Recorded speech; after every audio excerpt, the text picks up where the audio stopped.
Newsmaker Sunday with Fox 10's John Hook. Thanks for joining us on Newsmaker Sunday. Representative Matt Salmon now going for his third term this time around. The representative from Arizona District 5, Republican, House of Representatives, is our guest on Newsmaker Sunday. We're going to dive right into it. Good to see you, first of all. Great to see you, John. Do you come back every weekend? I try to. There are some times where I get stuck in Washington, D.C., but I try to get back every weekend. It's hard. You know, my wife lives here. My children and my 7 grandchildren all live here. And I'm here about 20% of the time. And that gives you a pretty good handle on where Arizonans are thinking and feeling. I try to do the best I can at being accessible. We do town hall meetings, telephone town halls. I do office hours at my office for constituents so they can come in and tell me what's on their mind. So we try to, you know, do everything we can to find out where our constituents, you know, where their heads are, where they're thinking. Let me start with this trade agreement now. There's been a lot of discussion. The president, you talk about politics making strange bedfellows. Now, his biggest allies on this new trade deal are Republicans who support him. First of all, why do you support him? What's at stake here for people who are not paying a lot of attention to what's at stake with this trade deal? 95% of the customers in this world are outside of the United States. We live in a global economy. And right now, the United States has very low tariffs on products that are being imported into the United States. So these countries, they have low barriers to getting their products into the United States.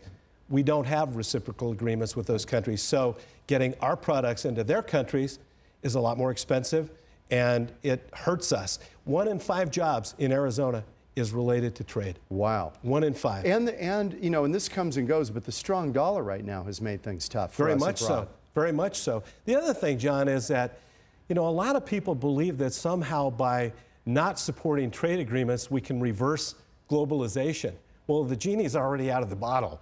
It came out of the bottle a long, long, long time ago. How much is in this bill that has to do with climate? Well, in our bill, we're telling the president in the trade, fast track or the Trade Promotion Authority, TPA, there are 2 separate issues that we need to talk about. One is setting the framework that the president has to negotiate under for any trade agreement. That's called TPA, or Trade Promotion Authority. And in that bill, we have put 150 parameters on the president that he has to live under. We're very clear, saying that no trade agreement can force the United States on several issues to change our policies. One of them would be on, you know, environmental issues. Another one would be on immigration policy. That these trade agreements cannot supersede American law. The other thing that's really important is the transparency. So far, everything that the president's been doing has been, you know, they've been sequestered and done in secret, and it's very hard to get information. Under TPA, he is required to provide transparency so that members of Congress can have free access to these documents, and that we can actually go and sit in some of these negotiation sessions so you know if we what's desire going on. to. You're so not we on know the what's going on. You're not on the outside dark. looking in. But right now, Mr. I got a pen and a phone is doing what he wants to do and how he wants to do it. If we put the parameters on how he has to do it and Congress dictates how he's got to engage in this kind of a trade agreement, I feel a lot more comfortable with that than letting him be out there freelancing. Right. So why is there this characterization? The opponents are saying we shouldn't let something this important be handled by the president behind closed doors. You're saying that that's just not happening. That's not true? Well, I think right now a lot of things are happening behind closed doors. If we can pass the TPA that requires him to operate in a certain way, I think things will operate differently. The other thing that's in our bill, if it passes, is that any deal that he is able to strike with those 11 other nations in TPP, people get TPA and TPP. Oh, no, it's TPP confusing. is the Trans-Pacific Partnership, and that is the actual trade agreement. That's the trade agreement. The only TPA is the mechanism that allows him, the president, to do the deal. To do the deal, but sets the parameters that the deal must include. Why is it important for the president to be able to do the deal? You were saying that if you just fling it completely open, everybody will jump in and you'll never get anything done. No, if you had every legislative body from all these 12 countries all involved in all the negotiations, it'll never get accomplished, never ever get accomplished. And so there has to be some just autonomy. like with any company, or you have a negotiator that works and goes in and tries to strike the best deal, and then the board of directors end up voting on what that trade deal is. Congress, only Congress, is empowered to do trade deals. What is it? And so we have a responsibility to have a final up or down vote on what is constituted in any trade agreement. TPA will stipulate that any agreement the president strikes must be posted online for 60 days for the American people to view every word, and this the Congress to view has every been word one of before the it can be voted on. This has been one of the criticisms. You've been reading it. It's been all over the media that nobody's reading this bill. Nobody knows what's in it. I have gone into this top secret room and I have read the TPP. It's about 120 pages? Oh, no. That's the TPA is 120 TPA. pages. Okay. The TPP is hundreds and hundreds of pages. So it's probably impossible to read it all. Well, it's also a moving target, John, because what they agreed to yesterday may be different. Okay. There may be small changes, there may be substantial changes. We still haven't gotten an agreement with Japan on some of the automotive parts, is one example, and I believe on our cattle issues. Right. So there's still some outstanding issues. But I want it to be so that if I want to sit in one of the negotiation sessions and see from my own eyes what's going on, then we're going to have to pass something that actually reels in his authority and stipulates how he has to negotiate. And I think that's just responsible. Play Democrat for a minute. Right. What is it the Democrats... That's pretty hard for me, buddy. I know that. What is it the Democrats hate about this? Is it tied to labor? Environment, labor. Yeah, and that's the other thing, John, is that all the unions are out there bashing this thing. Elizabeth Warren is foursquare against it, and Ted Cruz is for it. I'm for it, Ted Cruz is for it, Harry Reid's against it, Nancy Pelosi's against it, and so is Elizabeth Warren. It's so weird. Just kind of look at, where the players are falling out, and you figure out that, look, people have said to me, well, yeah, but it's this president. And I'm like, yeah, even a broken clock is right twice a day. And, there was a report out that Matt Salmon voted with Barack Obama 2% of the time. That just came out recently. Yeah. You know what? You're in a safe district. You don't have to worry about it. Right. You're fine. You're fine. Right? You know what, John? You never take anything for granted. You're never safe. I know. You always got to be on your toes. Let's go to tape number 6 here for a minute. I want to talk to you about this Iran nuclear deal. We're fast approaching a deadline, June 30th, to kind of get this framework established. Are you comfortable with where we are right now on this deal? Not at all. In fact, I'm scared to death. What's lacking and what's the problem? What's lacking is that I think that Iran is belligerent, defiant. They're thugs. You can't trust them. Wait a minute. On one hand, they're out there propelling Hezbollah. Right. They're out there fomenting terrorism. They can't be trusted. Terrorism all across the globe. They're supporting forces that invade Yemen. I mean, they are bad actors, and everybody in the Middle East understands that. They're not to be trusted. And yet we've got a president that is basically giving them all kinds of trust. Let me ask you about this, because what has been said is that this agreement would be our best chance to at least slow them down in the interim. That's kind of how the president has framed it. That many of the provisions aimed at keeping Iran from being able to race to build a bomb within a year, that would thwart that. But then after a decade, it's game on again. So what they've basically said is that now they believe that the time available for them to be able to build a nuclear bomb is just months. What they want to do is extend it to a year, but it's only for a time certain. And also, when the president comes out and says, we've got a deal and it's great, or at least we've got a framework for a deal and everything's great, and then the Iran leader comes out and says, no, we don't have a deal, chanting death to America and saying, we're not going to give you access to our military bases, there's something wrong here, John. And for one thing, they cannot be trusted. They're just like North Korea. Do you believe in what Netanyahu said, that no deal is better than a bad deal? Absolutely. So you're in that camp? Absolutely. Why is this different than North Korea that has a nuclear weapon in the hands of a potential madman? It's not, and we've learned by sad experience. I mean, it is different because they're different actors, but they're both liars.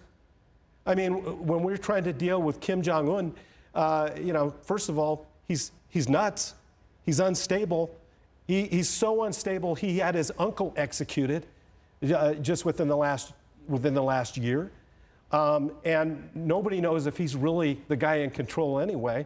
But when it comes to dealing with Iran, when have they been honest with anybody?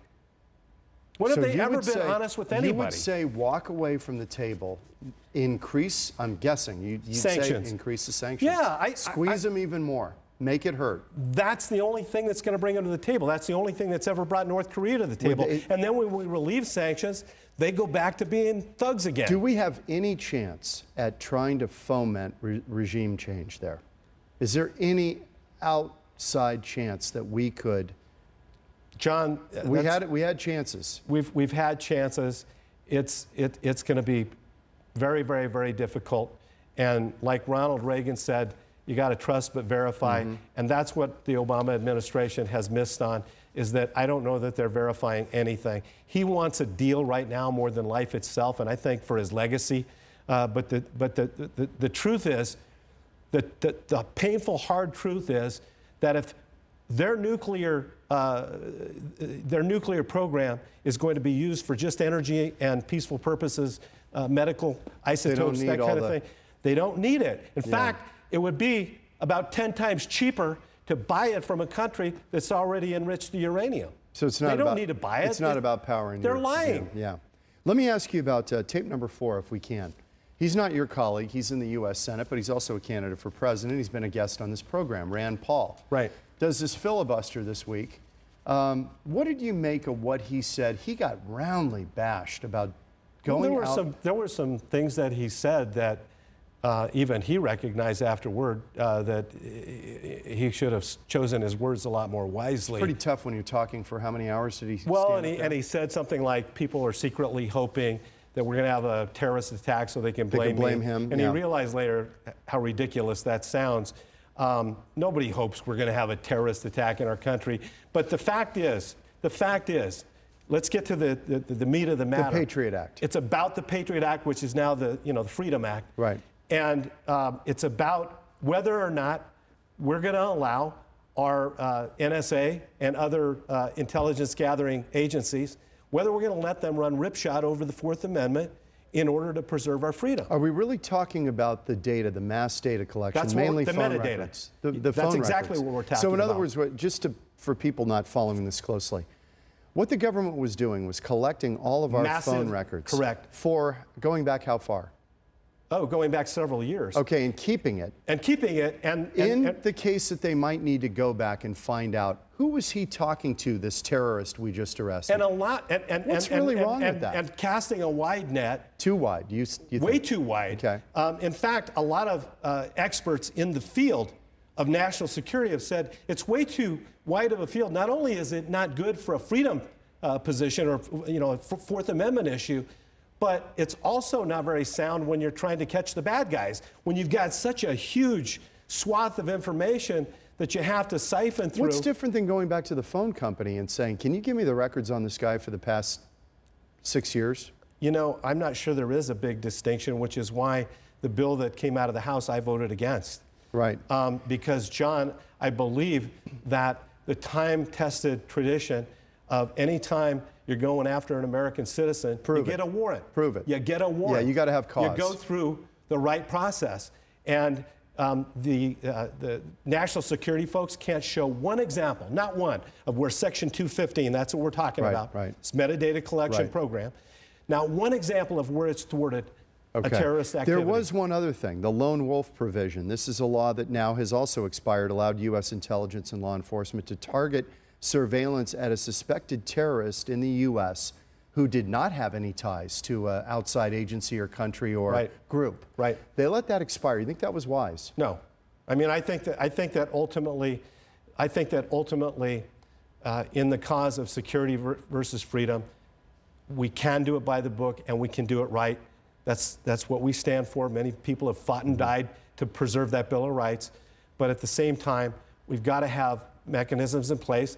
And let's find mechanisms that actually accomplish the objective without compromising our freedom. We're going to take a break here. When we come back with Arizona Congressman Matt Salmon. Now we're smart enough to do that, by the way.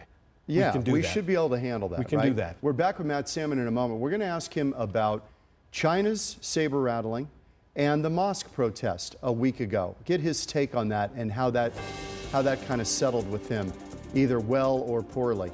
We'll talk to Matt Salmon about that and more when we come back on Newsmaker Sunday.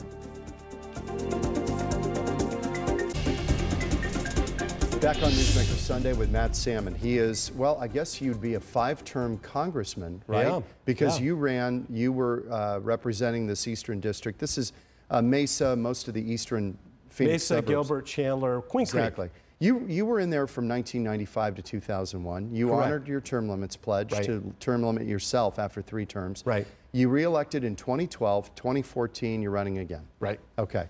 Let's take a look at this for a moment. We had this protest a week ago Friday outside of a Phoenix mosque.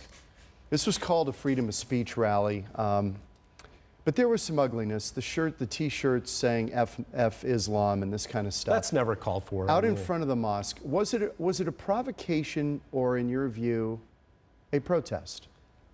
No, I think that ultimately, well, again, do I know what was in every individual's hearts? I wasn't there. Right. I don't know the organizers. Did it bother you when you watched this? Were you like, oh, here we go, Arizona, why are we going down this road again? Look, John, democracy's messy. Freedom's messy. And it's kind of like the Charlie Hebdo situation in Paris.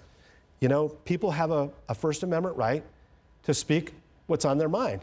And I think our law enforcement people did an amazing job making sure that it didn't escalate out of control. That's one of my jobs, to defend people's rights to exercise their constitutional freedoms.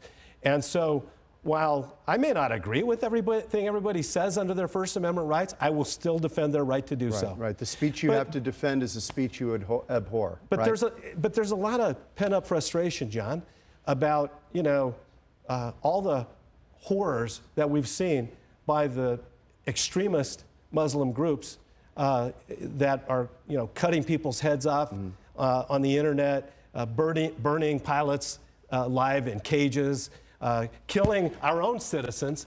Kayla Mueller from Flagstaff. Right. And I think there gets to be a point where a lot of folks are saying, hey, you moderate Muslims, where's the loud outcry? Right. And I think that there's a frustration that these Islamic extremists are, they're persecuting women, they're persecuting Christians. And look, I know not everybody's an extremist Muslim that's a Muslim. In fact, probably very few. But I think that the voices from those moderate Muslims need to get louder. And they need to be denouncing the horrors that are being perpetrated by these extremist Muslim groups. Why do you think that is not happening? I don't know, John. Is there a soft support for some of this? A soft feeling that, hey, America's foreign policy, we reap what we sow. There's a little bit of a wink and a nod, and hey, maybe we deserve some of this stuff. Is that what it is? What is it? John, I wish I knew. All I can say is that people see these extremist activities all across the globe and the horrors that they perpetuate. I mean, the absolute horrors that they perpetuate. And they get frustrated and they get angry. And I guess the guy that organized it, he probably saw, like you mentioned before when we were off the air, a lot of his colleagues, maybe many of his friends were killed by these extremist Muslim groups over in the Middle East. It doesn't excuse. No, it doesn't excuse. But it gives you an insight into where. And I'm not excusing, and I'm not defending people that have obscenities on their T-shirts. Right. I'm not defending that in any way, shape, or form. But I am saying that we better start getting our foreign policy right, or there's going to be a lot more of this in this country. Let me roll tape number 5. You know China probably better than anybody I know. I know it pretty well. What do you make of this island out here where they are militarizing this island in the South China Sea? It's incredibly scary, John. What is going on here? What's the name of this place? I keep forgetting the name of it. There are several different islands that they're building. Nobody even had heard of this place, but this has become a naval fortress, and they're trying to interrupt international shipping lanes. To be honest with you, John, that's one of the, I'm going to go back to something we talked about earlier, but I think that the Trans-Pacific Partnership is a good way for the countries in that region to kind of band together, with the United States economically and put a check on China. China's economy is growing right now somewhere between 7 and 10% over the last several years. We'd kill for that. Yeah, we're at 2% or less, and they're growing 7 to 10%. And what are they doing with the money they're making? They're island building. They're putting it into their military. And right now, I'm really nervous about the escalation of China in the South and the East China Seas, the escalation of their military efforts. We've got to take a quick break. Back with Congressman Matt Salmon in a moment on Newsmaker Sunday. We've got more to cover. Stick with us.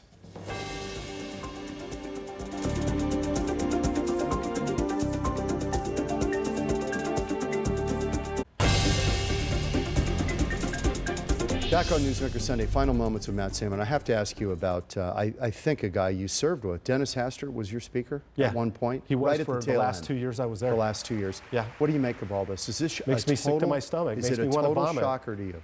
Oh, yeah. Just out of nowhere. I would. I mean, that'd be one of the last people I would have ever guessed would be engaged in, this kind of conduct. Abuse of a young man, at least one we know of. Oh, it's disgusting. I mean, more. And you know what?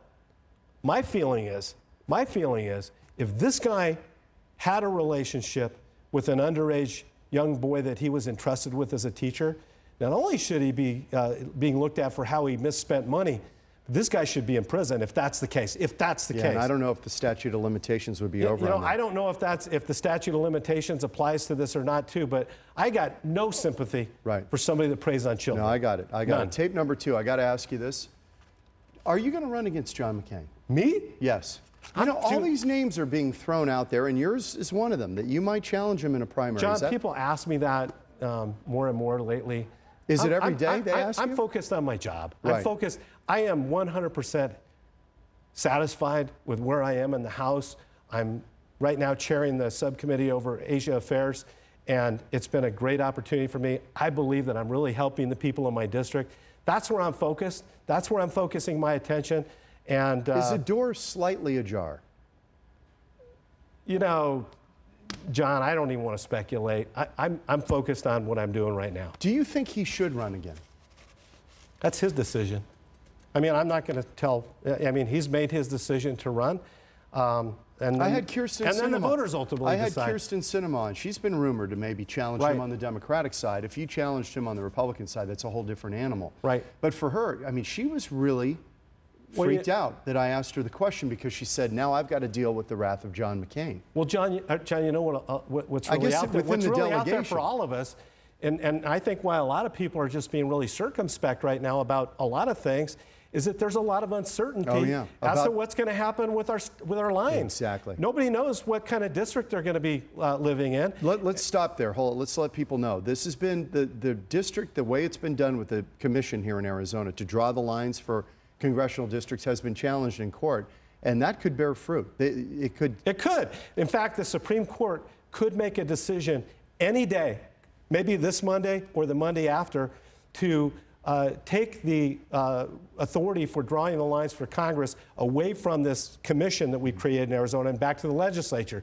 If they do that, then the legislature is going to redraw the lines. And you got several legislators that want to create districts for themselves. Right. I mean, great formula. Yeah, and so who knows what there's a lot of uncertainty out there, John, and I think once some of that certainty starts coming into play, then I think you're going to see decisions being made. Quick thing here. We've just got about 45 seconds left. You served from 1995 to 2001. You were there during the Clinton impeachment. You were all of that. Now you're back in 2012, 2014, running again in 2016. What's been the difference between the two periods of time you served? We got 30 seconds. Okay, two things. How quickly information gets out, through social media, through tweeting and through Facebook. And is that a good or bad thing? Sometimes it's good, sometimes it's really bad, because people can say anonymous, terrible things without having to be accountable for what they say. I don't think that's necessarily good, and it's taken away the responsibility for people to look one another eye to eye and work things out. 10 seconds. What's the other one? The other thing is that it all comes from the top. Our leader right now does not work with Congress, Republicans, or Democrats, and we're all paying the price for that. Good to see you again. Thanks a lot, John. Continued success. Congressman Matt Salmon, a frequent guest on Newsmaker Sunday. We'll see you again next week. Thank you, Matt. Thank you. Appreciate it.